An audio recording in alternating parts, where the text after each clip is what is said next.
Hey guys, salut mes amis, och hallå gubbar. I'm later than usual with the coverage, spending more time with family right now during the vacation period. I also didn't cover this update, which literally only had one line of patch note. This one almost felt personal. But before that, here's Skins Monkey. Skins Monkey is an automated service that lets you trade skins instantly for a fee, sign up now, and get up to $5 bonus. Simply add items from your inventory, then find skins that matches your current balance. Site offers live support 24/7. You can also top up your balance if you're missing a few dollars, and there's a lot of skins to choose from. Visit my link down below to get to Skins Monkey. The latest map release and updates are focused around fixes, vertigo, and the complete overhaul of the map Overpass. The devs have leveraged the capabilities of the Source 2 engine to improve Overpass's visuals significantly compared to other maps we've seen so far. I mean, you had me at water splashing, Valve. What's interesting is how this gives us a taste of what to expect from the other overhaul maps such as Italy and Inferno. It's like a teaser trailer, but for maps, and we're all waiting for the full release. But if we start with Overpass, the map has already gone through several updates, and today's update addressed probably the most notable changes. It's no secret that the invisible walls have haunted everyone, like trying to jump on certain objects but getting a big nope from the game. You might also wonder how Valve managed to add more invisible walls than previous Overpass. My guess is that they wanted to err on the side of caution. However, this decision has been counterintuitive because many objects on the map just seem like they need some company, like this bench that I mentioned in my previous video. Fortunately, Valve has addressed these issues. For instance, players can now jump on the bench, which is no longer occupied by a ghost, and this garbage bin that I also mentioned is now gone.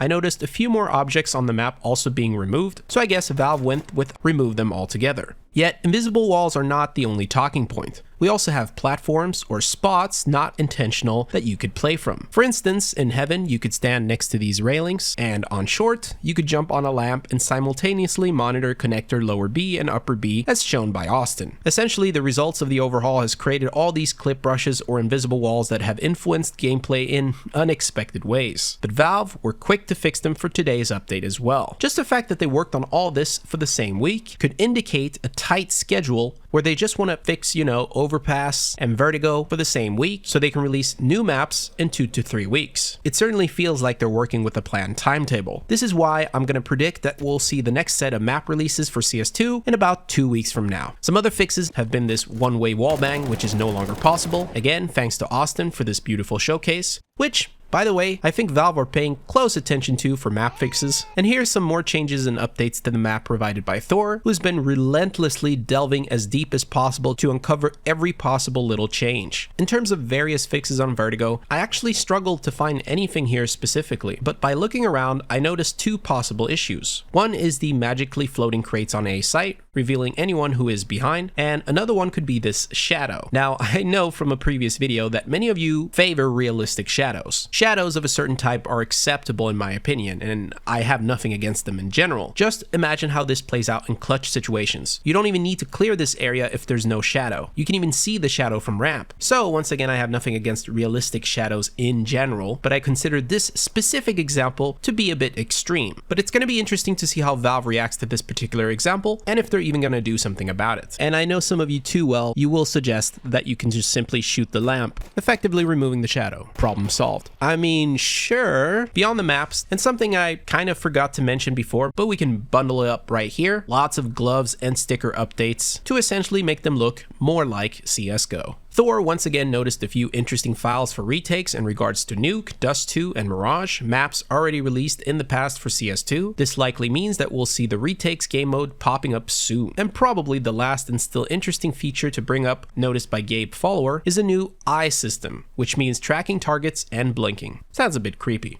Also, thanks to Leetify, we can see how many more players have gotten access to the beta just based on their own users, which is obviously not the entire player base, but it still offers a valuable perspective on the broader situation. Also, I'm pretty sure Valve are going to let more people in with the next big update. Peace.